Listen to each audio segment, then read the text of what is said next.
আসসালামু আলাইকুম।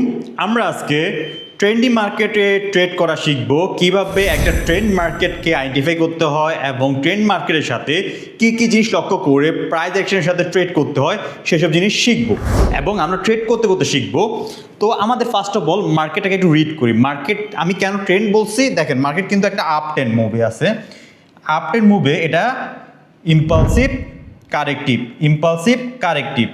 এখন আমরা যদি এখানে ট্রেড করতে হয় আমাদেরকে বাম পাশে খেয়াল করতে হবে যে আমাদের এটা হচ্ছে last low point, higher low point. এটা হায়ার লো পয়েন্টে আমাদের এই যে কি দেখতেছি, আমাদের আউটসাইড বার আছে। সো আমরা আউটসাইড বার দেখে ফার্স্ট এটা আমরা আপওয়ার্ড এটা প্লেস করলাম। দেখেন এখানে একটা আপ ট্রেন্ড মার্কেট কীভাবে মুভমেন্ট করে, আপ ট্রেন্ড মার্কেট আমাদের মুভমেন্ট করে ঠিক এইভাবে, এটা মুভ।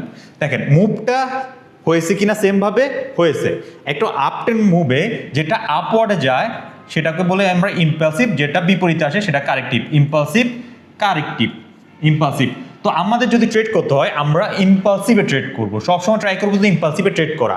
এবং আমরা কারেক্টিভ থেকে ইম্পালসিভে কখন যাবে সেটা আমরা হইতে পারে কোনো হায়ার লো লেভেল বা কোনো ইনসাইড বার আউটসাইড বার, এইসব জিনিস দেখে আমরা সেই জায়গায় ট্রেড প্ল্যান করব। আমাদের পরবর্তী ট্রেডটাও করবো আমরা আপওয়ার্ডে। কেন?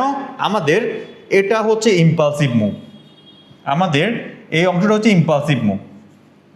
এখন মার্কেট ইম্পালসিভ মুভমেন্টে আছে, মার্কেট আমাদের আপওয়ার্ড যাবে।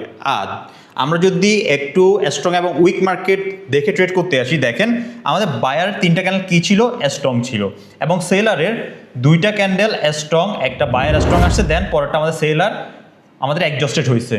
হওয়ার পরে এটাতে হালকা একটু উইকনেস ছিল, অ্যাডজাস্টেড হয়েছে।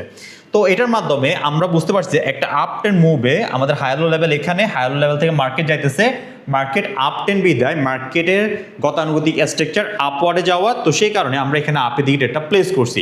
একটা আপ ট্রেন্ড মার্কেটে আমাদের যদি কাছাকাছি কোনো আউটসাইড বার থাকে এগুলো প্রাধান্য কম দেওয়ার চান্স থাকবে। কেন থাকবে? কারণ আমাদের সেলার অলরেডি অ্যাডজাস্টেড হয়ে গেছে, সেলার অ্যাডজাস্টেড, বায়ার কেমন প্রেশারে আছে, বায়ার এটা যদি স্ট্রং আসে পরবর্তী মার্কেট আপওয়ার্ড চলে যাবে। তো সো এটাও আমাদের স্ট্রং আছে, পরবর্তীটা আমরা এখান থেকে আপওয়ার্ড দিলাম। এখানে আমরা কেন আপওয়ার্ড দিছি, এখানে ম্যাক্সিমাম মানুষ ডাউনওয়ার্ড করে ফেলতে পারে। তো এখানে আমরা ডাউনওয়ার্ড করবো না। কেন ডাউনওয়ার্ড করবো না? আমাদের আউটসাইড বার থাকা সত্ত্বেও এখানে কেন ডাউনওয়ার্ড করবো না? এখানে ডাউনওয়ার্ড এই কারণে করবো না, সেলার অ্যাডজাস্টেড। আর ট্রেন্ড কোনটা? ট্রেন্ড হচ্ছে আমাদের আপ ট্রেন্ড। সেলার কেমন? সেলার আমাদের অ্যাডজাস্টেড। সেলার যদি অ্যাডজাস্টেড এবং ট্রেন্ড যদি আপ হয় তখন আমাদের ইনসাইড বার এবং আউটসাইড বারটা কাজ করার চান্স খুবই হাই থাকে। এবং পাশাপাশি উপর যদি আমরা ডাউনওয়ার্ড ট্রেড করতে আসি, আমাদের তো ফার্স্ট টার্গেট থাকবে যে এই হাইয়ের উপর হাই লাগানো। মার্কেট যদি এই হাইয়ের উপর হাই লাগাই ফেলে তখন মার্কেট ওইখান থেকে ডাউনফল হবে। যেহেতু একটা ট্রেন্ড মার্কেট এভাবে চলে, হাইয়ের উপর হাই লাগায় দেন মার্কেট কারেক্টিভে আসে। তো সেটাও ভিত্তি করে আমরা এখানে পরের ক্যানেলে আমরা ট্রেড করার চিন্তা করবো যে আমাদের একটা জোন ঢুকছে, এই জোনটা হচ্ছে আমাদের একটা রেজিস্ট্যান্স জোন। মার্কেট যদি জোনে থাকে বা জোন লেভেলে ক্লোজ করে তো আমরা ওইখান থেকে ডাউনলোড করতে পারবো। তো সো মার্কেট যদি উপরে যায় আমরা ওইখান থেকে ডাউনলোড চিন্তা করতে পারবো। কেন? আমাদের মার্কেটে অর্ডার ফ্লো হয়েছে, অর্ডার ফ্লো ইনক্রিজ। তো সো আমাদের অর্ডার ফ্লোর সাথে পর্যায়ে ট্রেড করতে হবে, মার্কেট আমাদের জোনে ঢুকতে হবে, দেন আমি এখানে ডাউনওয়ার্ড এটা প্লেস করবো। মার্কেট যদি জোনে না ঢুকে আমরা এখানে ডাউনওয়ার্ড ট্রেড করবো না। ওকে, জোনে ঢুকছে, এখান থেকে আমরা ডাউনওয়ার্ড এটা প্লেস করি। এখানে আমরা ট্রেড করার অনেকগুলো লজিক আছে। কি লজিক আছে? একটা হচ্ছে আমাদের মার্কেটে ওভারল্যাপ, শুধু বডি টু বডি রেশিও ধরে আমাদের ড্র করতে হবে ওভারল্যাপটা। তো বডি টু বডি রেশিও, উপরে কি আছে, রেজিস্ট্যান্স আছে, তারপর পাশাপাশি আমাদের এই যে কিন্তু একটা রাউন্ড নাম্বারও আছে। তো আমাদের ওভারঅল একটা প্রাইজে গিয়ে মার্কেট রিজেকশন আসতে পারে। এখানে 3-4টা আমাদের রিজেকশন এরিয়া আছে। তো 3-4টা রিজেকশন এরিয়াতে আমরা এখানে ডাউনওয়ার্ড এটা প্লেস করছি। তো আপনারা এই জায়গায় ট্রেড যদি না বুঝেন ট্রেড করার দরকার নাই, নর্মালি স্ট্রং দেখে ট্রেড করবে। যদি এটা লস যায় তো সেই হিসাবে যদি স্ট্রং আসে আমরা সেলিংয়ের এরিয়া দেখে ডাউনওয়ার্ড ট্রেডটা প্লেস করতে পারবো। তো সো আমরা পরেরটা করব ডাউনওয়ার্ড। এখানে কেন ডাউনওয়ার্ড করলাম? আমাদের সেলারটা কেমন ছিল? সেলারটা আমাদের প্রেশারের ক্যান্ডেল ক্রিয়েট করছে এবং পিছনে বাইএনটা আমাদের সেলিংটা স্ট্রং, একটা কারেক্টিভ মুভ, ইম্পালসিভ মুভ এখানে ছিল। এখান থেকে মার্কেট ডাউনফল হইতেছে। এখন মার্কেটে যখন ব্রেক করতে পারে নাই, আমাদের একটা ডাবল টপ স্টেজি আছে।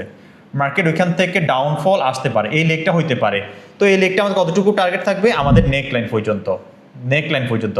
এখন দেখা যাক মার্কেট শেষ পর্যন্ত কী করে। মার্কেট যদি এটা ডাউনে হয়, মার্কেট ডাউনওয়ার্ড আসবে, আর মার্কেট যদি আপের দিকে চলে যায় এটা ব্রেক করার চান্স থাকবে। তো আমাদের এই ক্যান্ডেলটা আমাদেরকে বলবো যে মার্কেট কি করতে চাইতেছে।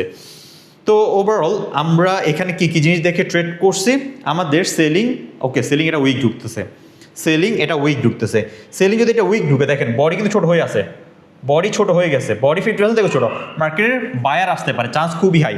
আমরা জানি বডি, যে বডিটা আছে, বডি যদি আমাদের সেটা সেলিং ক্যান্ডেল বুঝতেছি, বডি যদি ছোট হয় এবং নিচের উইকটা যদি বড় হয়, সেলিং ক্যান্ডেল নিচের উইকটা কি বায়ারের। তো এখানে বায়ার কি স্ট্রং, বায়ার কি আমাদের এই জায়গায় উইক ছিল না, উইক স্ট্রং ছিল।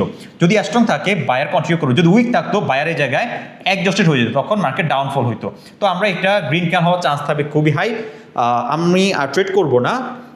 আমরা ট্রেড করছি কী কী জিনিস দেখে লক্ষ্য করে, আমাদের মার্কেটে বাইং স্ট্রং দেখে, ট্রেন্ড দেখে, ট্রেন্ড কী ছিল আপ ট্রেন্ড, বাইং কেমন ছিল স্ট্রং, সেলিং কেমন হচ্ছে প্রেশারে, সেলিং এটা কেমন উইক, সেলিং উইক থাকায় আমরা এখানে কোনো ট্র্যাফিক করতেছি না, কারণ একে তো আপ ট্রেন্ডে আমাদের ট্যাপগুলো একটু মিসম্যাচ হতে পারে, কম অ্যাকুরেসি আসতে পারে।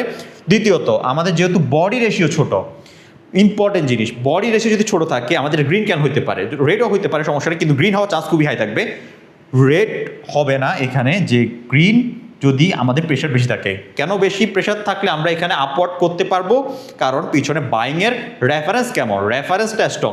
মার্কেট দেখেন রেফারেন্স স্ট্রং বিদায় সেলিংয়ের ভিতরে যে উইকটা আসছে সেখানে বায়ার একজস্ট না, সেখানে বায়ারটা আমাদের স্ট্রং থাকায় মার্কেট এখানে আপওয়ার্ড চলেছে এবং মার্কেট হায়ার হাই ক্রিয়েট করতে যাইতেছে।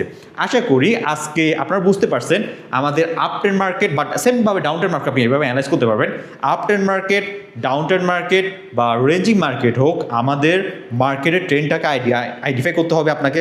আইডেন্টিফাই করার পরে আমাদের স্ট্রং এবং উইক মার্কেট আইডেন্টিফাই করতে হবে। দেন আমাদের কোন জায়গায় লেভেল আছে, ইনসাইড বা আউটসাইড বা হায়ার লো, লোয়ার হাই, এগুলো খুঁজে বের করতে হবে, রাউন্ড নাম্বার খুঁজে বের করতে হবে, সেটা ট্রেন্ডের সাথে আছে কিনা সেই সব জিনিসগুলো ধরে আমরা ট্রেড করতে পারবো। ট্রেন্ডের সাথে যদি আমাদের রাউন্ড নাম্বার থাকে, রাউন্ড নাম্বারকে সাপোর্ট হিসেবে ইউজ করতে পারবো, আমাদের 50% সাপোর্ট লেভেল ইউজ করতে পারবো, এবং আমাদের হাই লো লেভেলকে যদি আপ ট্রেন্ড থাকে হাই লো লেভেলটাকে আমরা সাপোর্ট, এবং যদি ডাউন ট্রেন্ড হয় লোয়ার হাইকে আমরা রেজিস্ট্যান্স হিসেবে ধরে ট্রেড করতে পারবো। আশা করি আজকের এই ভিডিও দেখে অনেকে শিখতে পারছেন এবং জানতে পারছেন। যদি এরকম জিনিস শিখতে চান, আরও জানতে চান, টেলিগ্রামে জয়েন করবেন আর আপনার ফ্রেন্ডের সাথে এই ভিডিওটা শেয়ার করবেন, যাতে তারাও শিখতে পারে একটা ট্রেন্ডি মার্কেটে কীভাবে ট্রেড করতে হয় এবং এখান থেকে ভালো অ্যাকুরেসি বের করা যায় ট্রেন্ড মার্কেটের সাথে প্রাইস অ্যাকশন ইউজ করে। সো আজকের জন্য এটুকুই, ধন্যবাদ।